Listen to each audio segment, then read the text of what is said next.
perang ketika yang lainnya ada kabur. Ataupun kata Rasulullah SAW bahwasanya orang yang iman kepada Allah Subhanahu wa taala fil ghafilina, di tengah-tengah orang-orang yang lalai itu adalah diibaratkan seperti halnya daun hijau di tengah daun-daun yang kering yang kemudian itu adalah berjamaah.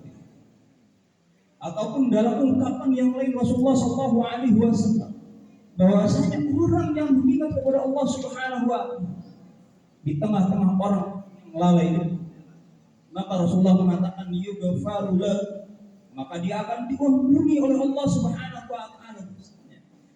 Bahkan min ratbin wa yabisin, itu ada seperti hanya yang kering menjadi basah ataupun yang basah menjadi, yang kemudian di akhir ungkapannya kata Rasulullah SAW, zakirullahi fil ghafilina yuqarrafu maq'adahu fil jannah, bahwasanya orang yang ingat kepada Allah Subhanahu wa taala di tengah orang-orang yang orang-orang yang itu yuqarrafu maq'aduhu fil jannah, maka akan diketahui tempatnya fil jannah di dalam surga.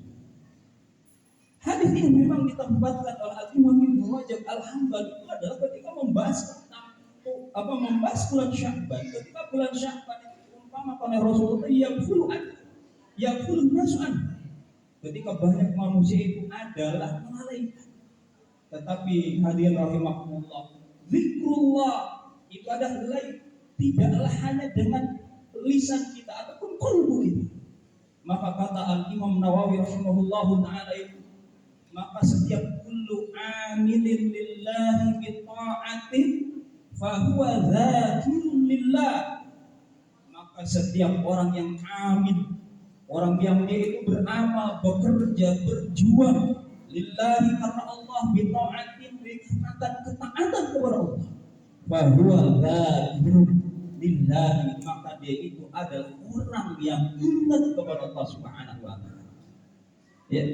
Maka jamaah rahimahullah, kita ketika membahas terkait dengan syariat ini bukan karena urusan, bukanlah karena ingin mendapatkan sesuatu jabatan manusia, bukan, tetapi adalah zikrullah, ingat terhadap syariat Allah Subhanahu wa taala yang telah Allah Subhanahu wa taala wajibkan kepada kita, yang dipastikan ketika kita ada melaksanakan kewajiban tersebut kita akan mendapatkan berbagai macam kebaikan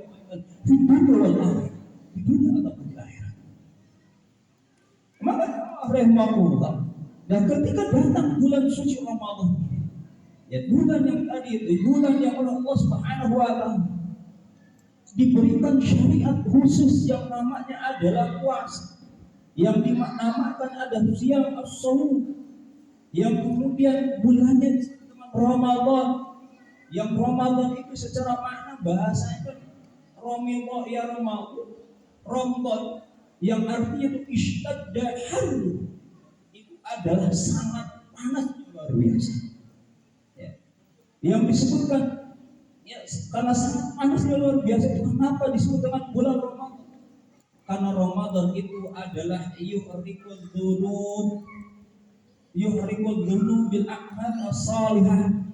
Karena Allah Subhanahu wa taala menyediakan secara khusus bagi orang-orang yang beriman untuk apa?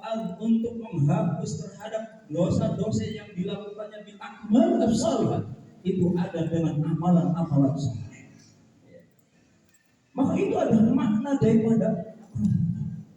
Tetapi hadirin rahimahullah, bahwasanya kita mungkin kita tidak hanya membahas atau membaca terkait dengan hadis-hadis keutamaan Ramadan, membaca terkait dengan ayat-ayat yang oleh Allah Subhanahu wa taala telah gambarkan, telah perintahkan kepada kita melaksanakan ketaatan kepada Allah Subhanahu wa taala. Tetapi Ramadan memiliki sejarah yang sangat luar biasa. Kemudian ditulislah oleh para ahli sejarah terkait dengan peristiwa-peristiwa yang sangat luar biasa pentingnya ketika di bulan Ramadan ini. Yang mungkin ketika gambaran banyak orang Ramadan itu adalah sibuk dengan tilawah Al-Quran, sibuk dengan sedekah, karena lemes kemudian dengan puasa. Yang kemudian jadi ada mereka tidak terbayang bagaimana bahwasanya Ramadan itu adalah harus menghadapi, harus berjuang menghadapi musuh ataupun mengalahkan mereka, yang kemudian tujuan utama adalah menghilangkan berbagai macam kekufuran yang terjadi di muka bumi.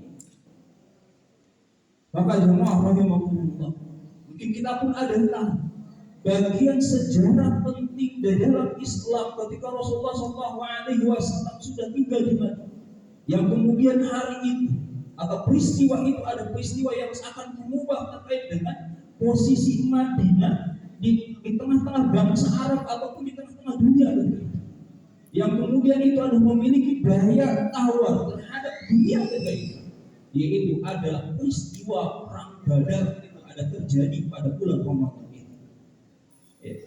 Perang Badar yang kemudian disebutkan ada perang Badar Yaumul Furqan, dianggap sebagai Yaumul Furqan, sebagai hari Al-Furqan, yang secara jelas gamblang mana al-batil,